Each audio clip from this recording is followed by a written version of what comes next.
the haters released my name, address, everything. Oh, you got, what do they call it, doxed or whatever? I don't know. They just released it on burner counts on Instagram. Really? Yeah. Like your address too? Oh yeah, my address, my parents' names. Really? Wow, that's messed up. Yeah. I've got a great. And then, yeah, I remember. It's not even the shape. Negative. Mentally ill. It's a special effects agency. We got Max Power here today on the Ethan Clare Show. Good to have you, Max. I've wanted to get you on the podcast for a long time now, so yeah. This felt like the right time here because I'm actually here alone. Damon and Colin, who are the other co-hosts, are actually out today. Colin's traveling across the country. Yeah. Damon's back in Wyndham, social distancing a little bit, so we're kind of respecting the coronavirus. What about you, Max? Talk a little bit about you. Talk a little bit about your YouTube channel, because that is how you've kind of like your channel's taken off, and you're one of like the main Urbex YouTube accounts. So talk a little bit about how you got into the whole YouTube thing.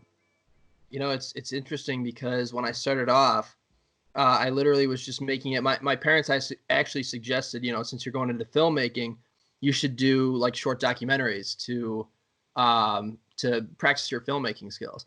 And their suggestions were just bland as hell. Like I would kill myself if I tried to make one of these documentaries. They're like, "Oh, why don't you make a documentary about your college and blah blah blah?" And I'm like, "No, I'm gonna go to these tunnels that are near my town, that are near in the suburbs of Chicago. That's gonna be my first episode.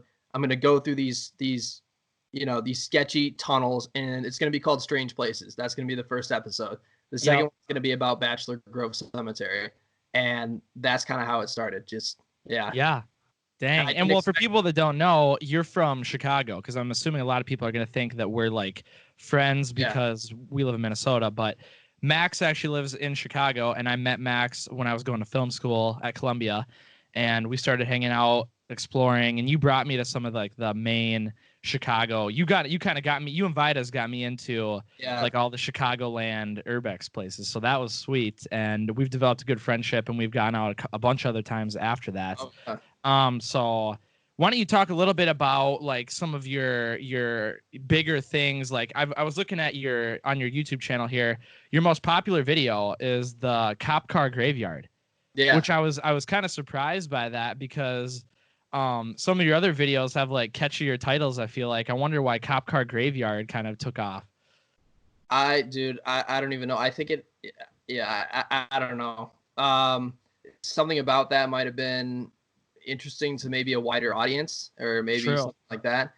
But the one that's the catchiest title is the ghost ship that we were trapped on. It says like trapped on a casino ghost ship, rescued by a drone. I'm like, how do you not click on that? Yeah. That was a dope video too. Was that with Josh?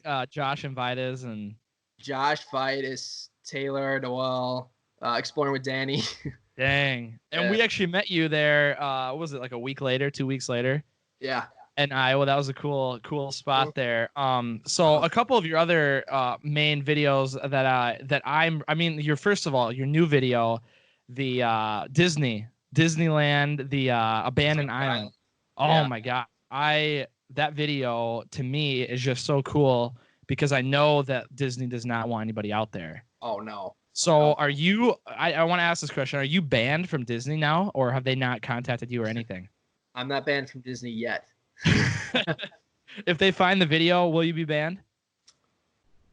Most likely, I think, yeah. Because I've heard of a lot of people that have gone out there and they've got banned because of doing it. Yeah, I think the other guy who did it was, there's like, I think 4 or 5 documented explorers of the island. I think it was like Standard Stealth. I forget the first guy who did it way back in 2001 when the island still had power. And really? And then Matt Sansois, I know, got banned. Yeah, dude. Matt, I was talking to Matt actually yesterday. I tried to get him to come to an interview because I thought, he's if you're talking about getting banned from Disney, he's done some crazy stuff. His videos are just unbelievable. So I was talking to him told him I wanted to get him on, and he said after all the legal trouble and everything, he doesn't really want to do interviews anymore. He kind of told his friends that kind of got involved that he wasn't going to do any more interviews, so they wouldn't be put in jeopardy anymore.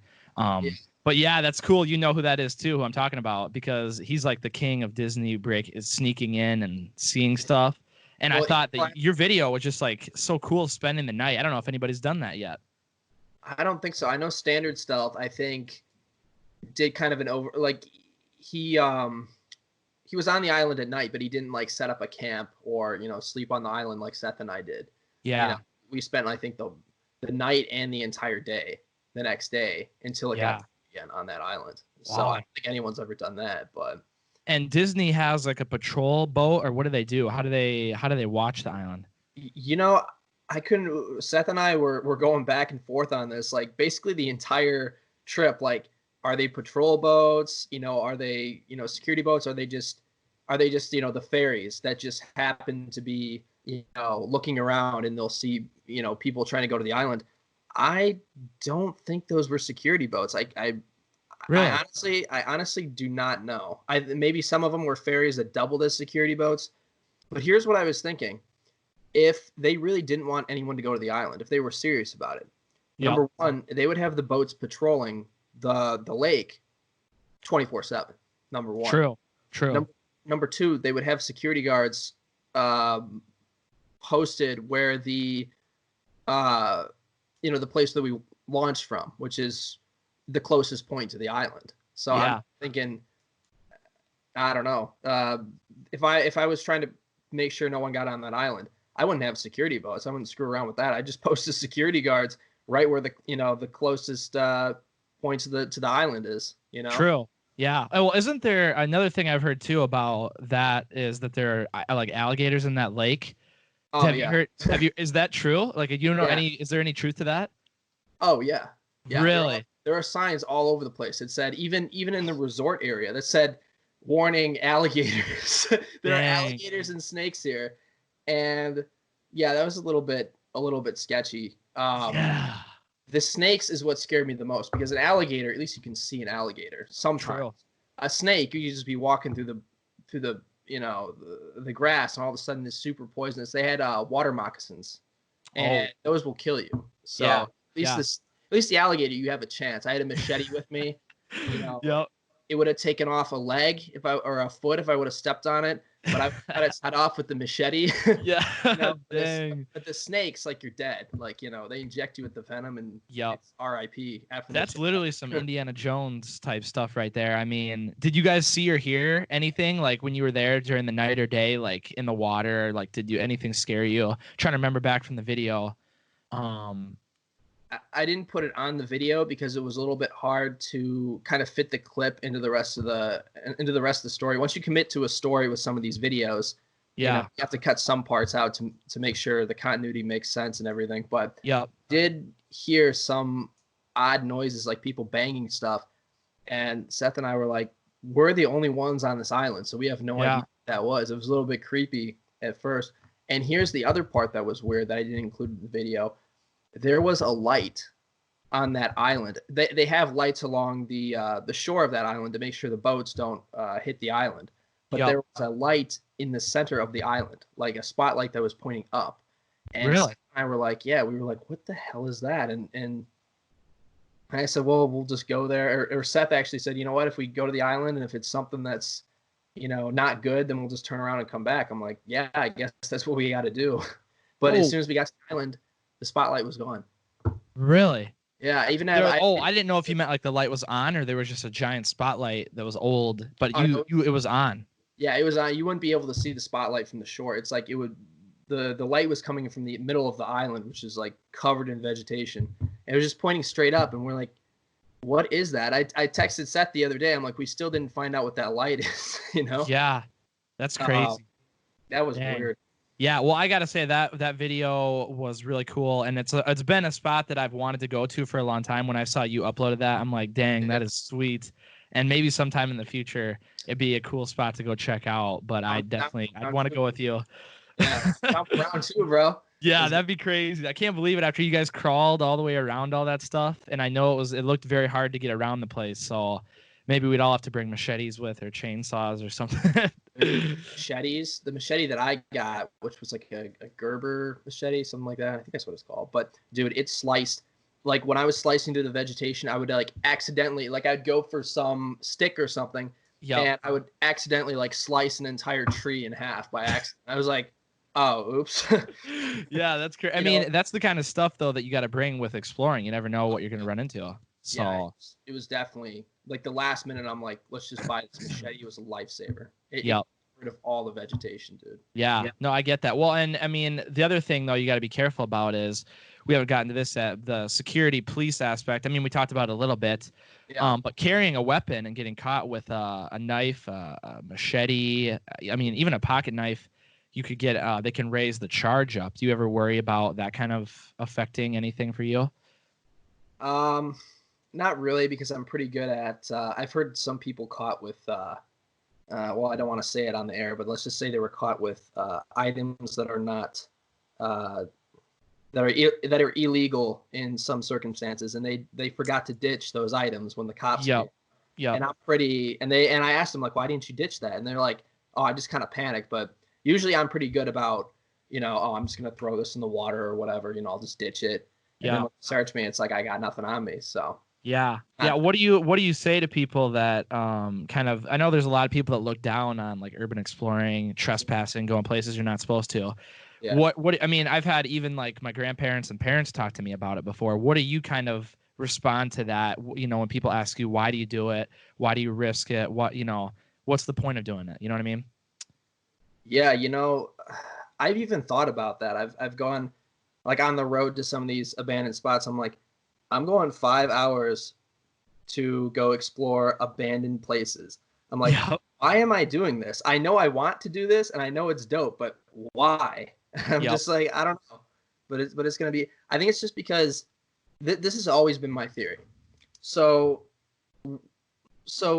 we don't have, so I think humans are naturally curious. We naturally want to explore things. It's been going on for 100,000 years. Literally, it's in our DNA to want to go expand, go see, what's over there. For during the caveman period, it was all about, during the Stone Age, it was all about like, oh, like we gotta see what's over there because maybe there are more animals over there to hunt. Maybe there's better, whatever over there. So that's kind of ingrained in us. And now there's no place to explore anymore. Even 100 years ago, well, not 100, 130 years ago. We had a frontier in the United States. We had a place to say, okay, this is uncharted territory. Let's go here. Let's figure out what's over here. And there were a ton of people who were down to go, to go do that, to go on these risky adventures. There's almost nothing like that anymore. All the property's owned by people. Yeah, it's all been explored too. The only places are like Antarctica, Siberia, and Alaska. So you got a whole bunch of people. Just not every urban explorer is like this, but at least for me and some of the urbex community, you got a whole bunch of people who are, like, I want to go explore. I have this drive to go explore stuff. There's no frontier anymore. There's no wilderness. So I think at least that's part of what drives me is like, I want to go see things that are not documented. I want to go places where you're not allowed to go. You shouldn't go. Things that are going to be risky. Things that are going to be relatively untouched and relatively undocumented, unexplored. That's part of the reason that drives me, and I think that's what drives a lot of the people in the urbex community. Yeah, I couldn't agree more, and I think maybe you can touch on this, but I think people ask me all the time, like, why do you do it? And then they're like, well, maybe I should come with one of these times and check it out. And then you bring a new person with, and then they're like, holy cow, that was fun. Can we go again? Yeah. Like, they want to do it. You know what I mean? Yeah. Like, people don't get it until you come with and you feel like the adrenaline rush. You feel like you get to see stuff, you're not supposed to be there, and you're seeing like the inner workings, whether it's an abandoned hospital or an abandoned whatever, you get to see the inner workings, places that you're not normally allowed to go, even if it was open, and so that to me is a big part of it, like going into like the abandoned ship or whatever. And you were telling us about the doors and I mean, stuff that we would never get to see. And it's just like seeing the inner workings of a bunch of off limits places is really big driving factor for me. And I think when you bring people with, they understand that, Yeah. I mean, you could probably testify to that too. Yeah, I was just thinking about that the other day. You know how the Crawford plant just got demolished? I heard about that. Yeah, and I'm thinking to myself, like, I wonder, no one's been, I mean, not no one, but no one other than people who got, exclusive tours and people who worked at the Crawford plant actually got to experience going there and seeing that amazing generating room that looked like a cathedral. Yeah. And I'm thinking to myself, you know what? No one else, that didn't get turned into a museum. It just got destroyed. I'm one of the very few people who got to go in there and actually experience it. I feel like if more people went there and saw what it was like, I don't think that structure would be destroyed today. I think if everyone went in there, I think they'd be like, holy shit. Yep. And I remember from that place, the amount of pipes that run around, like if you follow them and they're like weaving it, that's another big part of it for me, is seeing like the engineering and architecture behind these places, like how amazing and how much time people put into them. And then the weird thing is they get forgotten about, and then they get torn down, or they go into decay. And it's just strange to me how much we waste, because I think we've both been in abandoned places where there's stuff that could be reused 100%, whether you go in like an abandoned auditorium and all the chairs could be donated to a theater that needs new chairs, or you go into a school that has all kinds of books and stuff and they just tear it down. They have all the desks and stuff in there. It's sad that, I don't know if it's mainly a United States thing, but when something is old or something we don't need it anymore, we just kind of forget about it, shrug it off, demolish it, build brand new. I don't know if that's just a United States thing or around the world, but it's sad, It seems a lot more prevalent in the US than in Europe. In Europe, it just doesn't seem like things get torn down instantly. In the United States, it's like when it becomes abandoned, it's done. Or if people start to find out about it and say, it's an eyesore. Oh no. Oh yeah. Like looking at it, and then it gets, destroyed immediately. Good example with Europe, because I went to London a couple of years ago, and they take the older buildings and they might renovate the inside, but they try to keep the original design feel and everything with it. Yeah. And I don't think we do that in the United States very well at all. You go to these towns and they just tear down an old building and build a skyscraper with luxury apartments, especially in like Chicago. They tear down so much in Chicago. It's just unbelievable. So I don't know. It blows my mind sometimes. I wanted to get some stories from you though, while we have you here, about some of your crazy encounters, whether you almost got caught, you got caught, what happened, because I know you have crazy stories. And so just tell me one or two of those that really come to mind that, could be made into a short film. Could be made into a short film. I mean, they're just good stories. You know what I mean? Yeah. Well, some of them could be made into a short film. I think actually the Casino Boat video pretty much was a short film. Yeah. So and that's what you're good at. Your videos are good at, you're documenting real life, what's happening, but you throw in like the story part of it. Like, we need to get to this point. We need to get here. We got to avoid that. I feel like a lot of videos, and for Free for All, we just kind of show the locations, where you have the actual story behind it and it's real. Like, it's not made up. You actually are, like, things are happening and people don't realize that. So I appreciate that with your videos a lot. You do a good job telling stories. Thanks, bro. Yeah. So tell some of the stuff that happened though. What are some of the craziest things? I think I got to start with that Casino Boat, the Casino Boat video.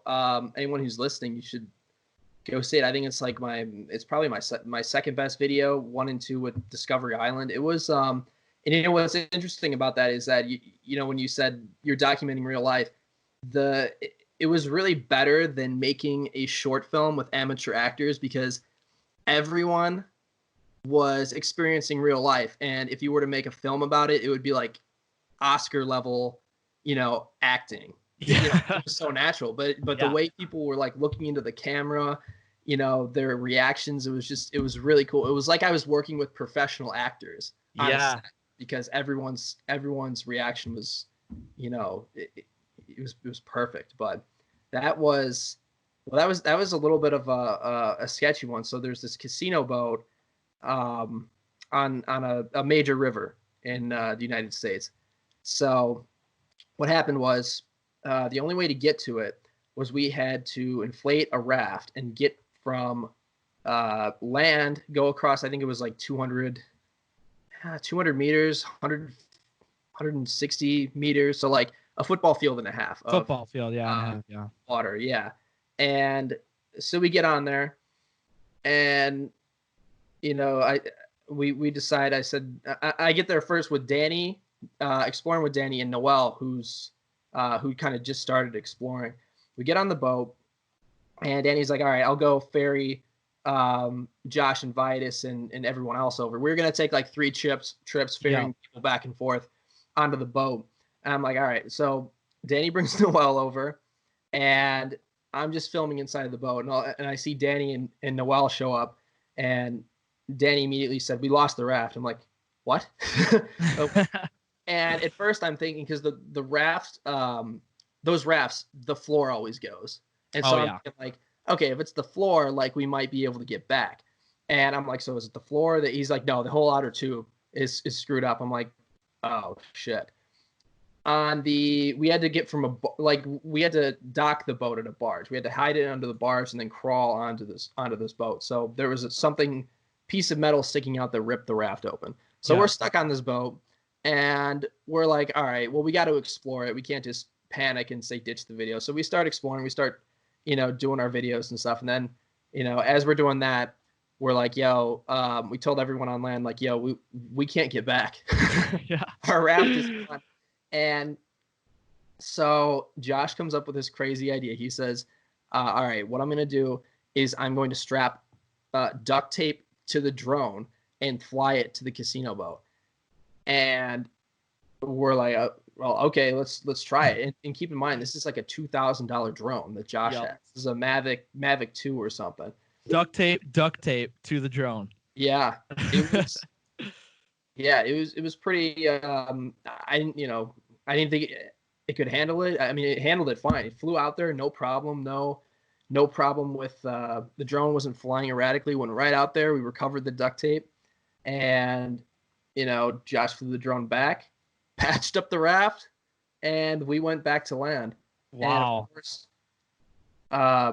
whenever you're dealing with duct tape, it doesn't patch up the raft to the point where it's completely airtight. So someone has to keep pumping. I've done this twice when you pop raft. Someone has to keep pumping the thing while you're rowing. So the thing's deflating as we're coming back. And then Josh is like, I want to go on there too. I'm like, all right, let's go. So I go back with Josh on the deflating raft that's half broken, still pumping the thing. He gets on, films his video. We both jump on the raft and go back. And then we went to check out some caves later.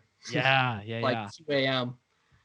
That is crazy. The fact that you guys went back too after the raft was done for, that's just true exploring right there. You got to go for it. And I'm going to link that video and a couple other videos that we're talking about in the description so people can go check that out. If you're listening on one of the podcast platforms, Max's YouTube channel is Strange Places with Max Power. Isn't that?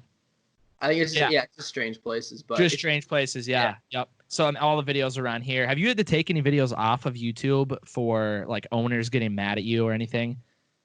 I know you've been threatened before, but I've had to take, the most recent one I took down temporarily because these people, everyone in the town hates these people. And even the police didn't like it. When the police saw my video, everyone at the police station loved my video because because they haven't, some of the younger officers haven't even been in there because which video is this? The Al Capone. Okay. Is it on there right now? I put it back up because they only charged me with a local ordinance violation, so it was like $100. Really? Yeah, and I had to sign something that said I can't go on the property ever again, but nowhere in that contract did it say that I had to take the video down. So I took it down for like a few days, and as soon as I signed that thing, as soon as I paid my fine, it went back up. Wait, so did you get caught at the location or afterwards? It was like a year later. The owner saw it because people started sharing it all over the place in that town, because that's like it's a huge part of their town history. So everyone loved it. Everyone started sharing it, but then the owners, threw a hissy fit. called the police, who didn't even want to deal with it, because even the police officer was like, you know what, it was a really good video. Just make sure the places are, abandoned before you go. Yeah, that is nuts. Well, and have you ever had? I know you've had run-ins before, but have you ever been like arrested before? Like actually arrested? Yeah. I don't know if I told you this story, but we went to a General Mills cereal factory in the town of West Chicago, and it's not really. No one listening to this, do not go there. They have active surveillance all over the place. Like someone's actually from a remote location looking at the freaking cameras. That's how we. Oh, they're not there though. No, they're definitely not in the building, or else we probably would have run into them. But did you know that before you went? I saw the cameras. I thought they were. I didn't think they were active, but someone's watching them. Yeah. The first time we went there, actually, they called the cops, and we didn't even know the police were in the building, and we dipped out the back, and they had a dog with them, and the dog walked all the way back to where our car was, and our car was gone. But then we went back because we're like, okay, we did it before and nothing happened to us. We went back and it was like a full response. It was like 12 squad cars, like 20 officers, maybe 25 officers, tactical gear, AR-15s. Yeah, I hear the police like banging down the doors and stuff. They're like, West Chicago police, like blah, blah, blah. And I'm thinking like, all right, this is probably the typical bunch of bums looking around with flashlights, like a bunch of idiots, half-assed looking for us. And so I'm like, all right, let's just go to the roof. So we start running, and all of a sudden this guy with a freaking AR-15 tactical vest comes around. Get the fuck on the ground. I'm not playing with you. Holy cow. Yeah. Dang. It's scary. And what's funny is usually the police aim for center mass, right? They basically aim for your heart. But the way I was looking down the barrel of the gun, it looked like he had the thing aimed at my head. Scary. You have a laser on it? Little laser pointer on the end, or no? I think he had like a flashlight on the end of it. I don't think he had a laser pointer. But wow. The way I was looking down the barrel, he was only about 15 yards away from me, maybe 10 yards. So I could see it. It looked like it was aimed at my head. Wow. You got taken away in handcuffs then? Oh, yeah. Yeah, I got arrested. Wow. And then what ended up happening with all it? Because you had to go to court and everything, right? Yeah, but surprisingly, it ended up not being a big deal. They let us go. I didn't even have to pay bond, and they didn't even impound my car. In fact, the police were pretty chill. One of the officers gave us a ride back to our car. Really? Yeah, at the place, and we just drove off. But yeah, I had to go back. I think the fine was like $100, $200, something like that. Oh my gosh. Yeah. Nothing on your record though? No, once again, it was a local ordinance violation. Not a state record. And isn't that crazy how they respond with that many squad cars and like that many police, like for a little thing like that? You wouldn't think they'd care. Yeah, I don't know because they don't know what urbexers are. We had to explain it to them. So they must have think we were scrapping or we were trying to rob the place or something, because this place was, for an abandoned place, I mean, like I said, it wasn't abandoned. It was just not active. All the assembly lines were stopped, but the power was still on. There was still a whole bunch of stuff in it and everything. It was just no one there. Nothing was being made there. So it was pretty unabandoned. Wow. So that's probably why they thought we were robbing the place, scrapping. Yeah. Yeah. And whenever we've got in trouble before, they think you're either breaking in or you're stealing, scrapping, or you're like doing drugs or something bad in there. And you got to explain, no. We're just taking pictures. We're taking video. And they're like, why would you want to do that? Like, why? Like, they don't understand. A lot of them don't get it. No. But, it's funny because I think that the police thought we broke in. Because one of the cops asked me, he's like, how did you get in? I just replied, roof. And then he looked up at how I got up, and he's just like, what the fuck? You had to climb up to the top? Yeah, I had to climb on a whole bunch of stuff, climbed in, and then I opened some giant, this air conditioning vent or something was so huge that it was like a door, and that's how I got in. So, wow. I didn't want to tell them some bullshit because, no, that's crazy. They probably thought I broke in. So I just said, I came through the roof. Yeah, they think a lot of these cops or security, they think you got to be like James Bond to get into these places, where most of the time, I'd say 95% of the time, there's a door open, a window open. Like literally anyone could come in. Like they think they got them locked down top notch, but literally you can walk right in. So, it's funny trying to explain to like cops or security that no, it's not that hard.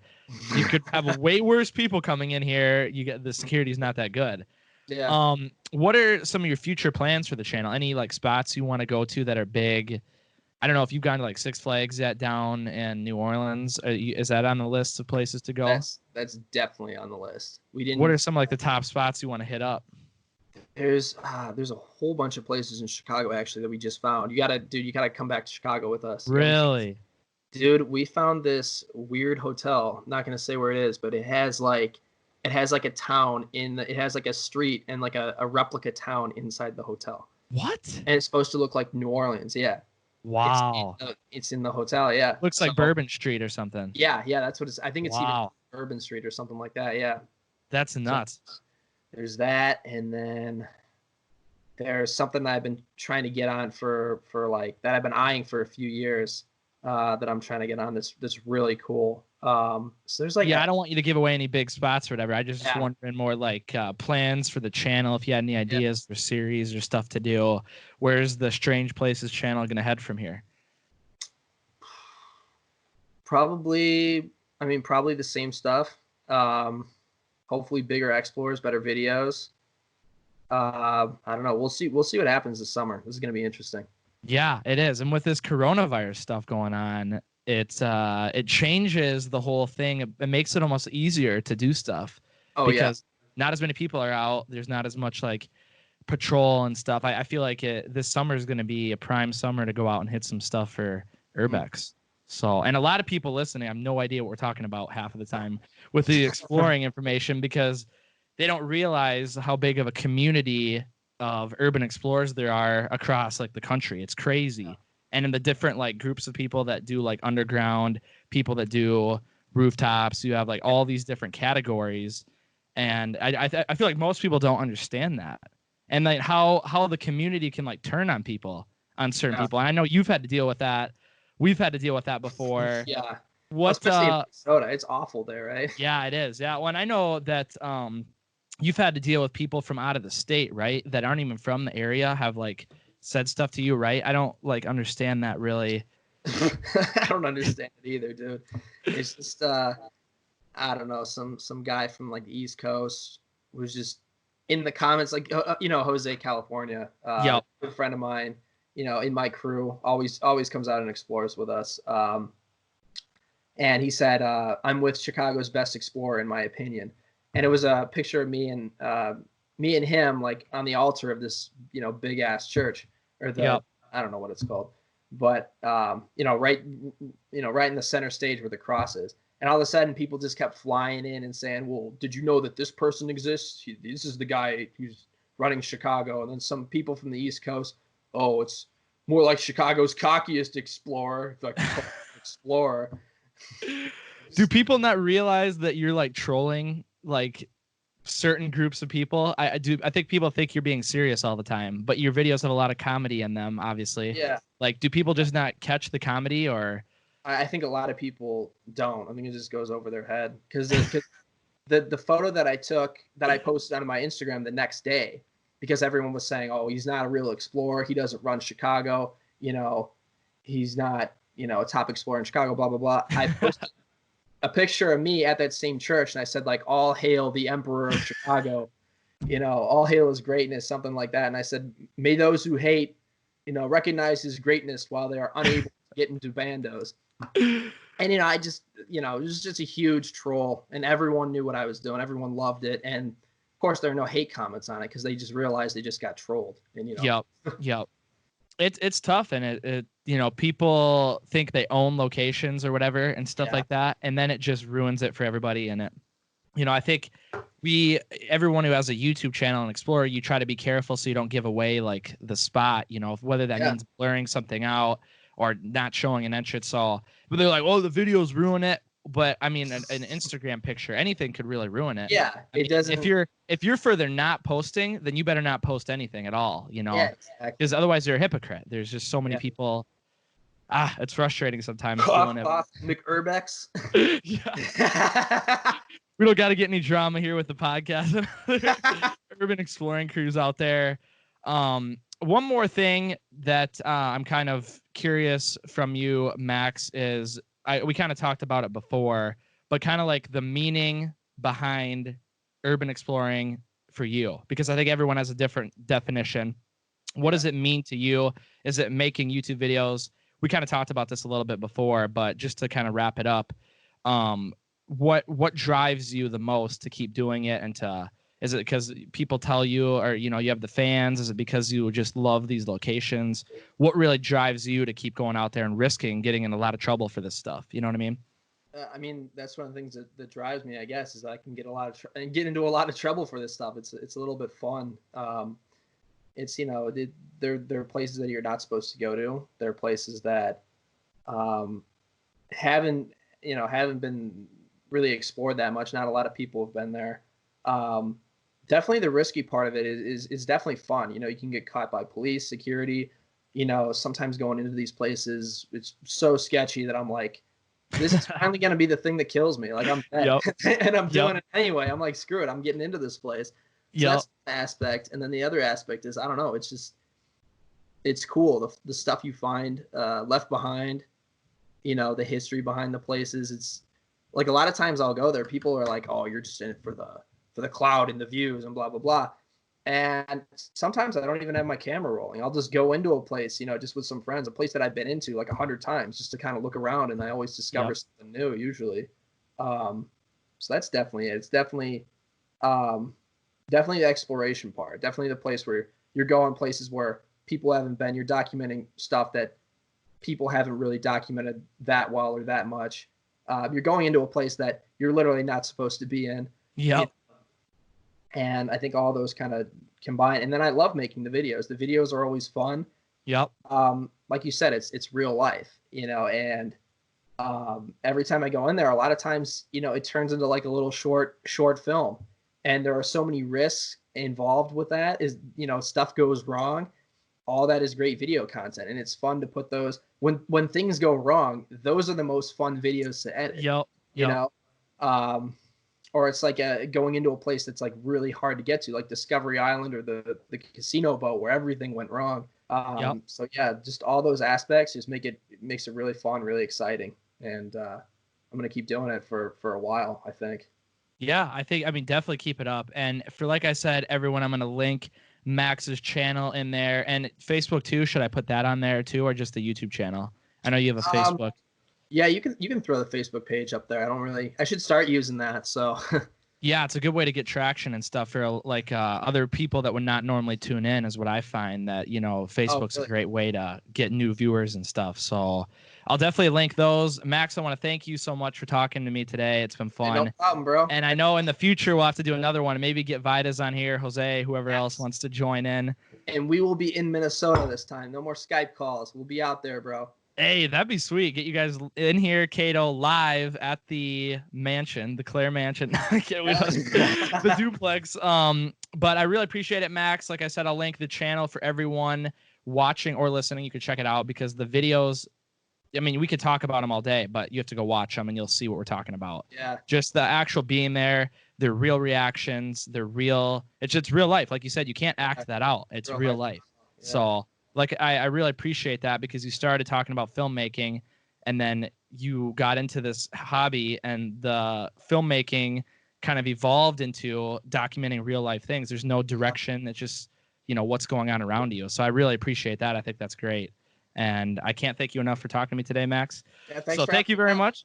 Yeah. And if there's anything else you want to plug now, you have any big videos coming out here, anything that people should be looking for? I see you just dropped a video 19 hours ago. So ever check that out? Is there anything big coming up here soon? I think there's a lot of big stuff. I just found I found some footage that I thought I lost. Ooh. So it's the Joe Louis Arena in Detroit. No way. Yeah, the Red Wings, they even had signatures of players and stuff like that. So that should be dropping in the next 2 weeks. Then I got a cool skyscraper prison. I think I gave Colin the pin to that, so you guys are going to be checking it out pretty soon. Really? Yeah, so I got that video. Dang. Then I have 2 videos that I get to finish up. This giant church and this high school. Like, there's a lot of stuff dropping.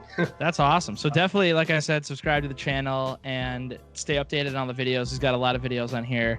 So that'll do it today for the Ethan Claire podcast show. If you're new here, subscribe, like, leave us a review if you enjoyed. Make sure to subscribe to our YouTube channel, Max's YouTube channel, and like us on Facebook, and I'll include Max's too. So thank you very much, Max. We are signing out here. We'll be back next week with the Coronavirus Podcast, Ethan Claire Show. And I'll be listening. that'll do it for today. Thank you. Peace out. I've got a great and then I remember. It's not even the shape. Mentally ill. A special effects agency.